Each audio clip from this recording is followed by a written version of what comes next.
Hey everybody, Dr. Andrew Hall here from WellSpine KC. I'm coming to you today to talk about an at-home school station for your kids. Now, if you go back to our Facebook page, we've spent a lot of time talking about at-home workstations for adults, especially when COVID started. Now that your kids are at home and doing some kind of hybrid, we want to talk about what kind of stations they're using at home for school, because certain postures and certain positions are really detrimental to your kids' health, especially if they're going to be exposed to it over a period of time. When COVID first started and we had a lot of adults transitioning to home, to work at home, we had a huge influx of neck issues, poor energy, low back issues, increases of headaches that my adult population was seeing. Well, now our kids are facing that as well, and we want to give you just some really simple and easy tips on setting up an at-home school station for your kids. So I'm going to call your attention over to this picture right here, because this is how my adults were working,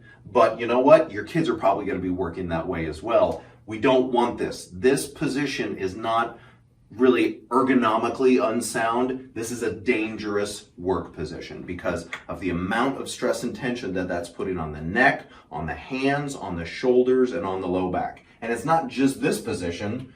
It could be that one where the kids are trying to make up some position where they can work on the couch or at the kitchen table. I mean, there's another one where kids are even trying to work in bed and do homework in bed. I mean, here's my son, this is Jackson, doing some work at home virtually. And again, this is better than a lot of it, but it's still not the best position.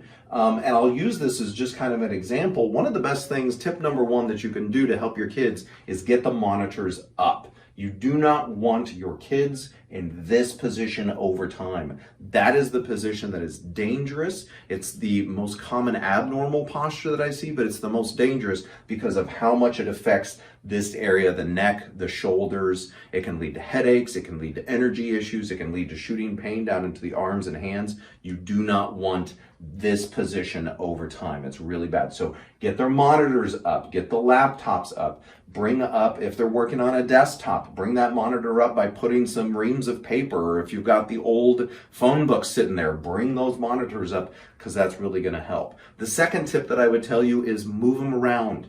If they're working a little bit on the kitchen table, great, let them work at the kitchen table for an hour, then go to the couch, then go somewhere else. If they can stand up and do a lesson, that'd be great as well, where they're standing up. Just don't have them stand up and then they're here.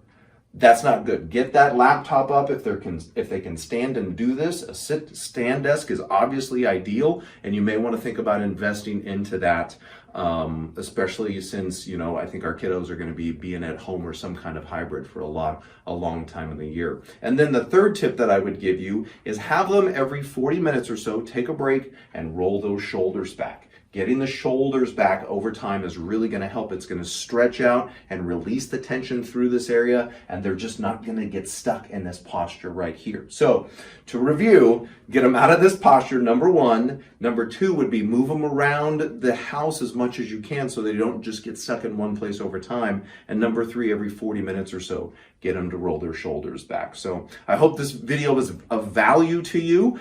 Give us a like, shoot us a comment below if you have any questions. Share this with someone that you know who's also kiddos are at home, and we'd love to help in any way. Okay? Have a great day.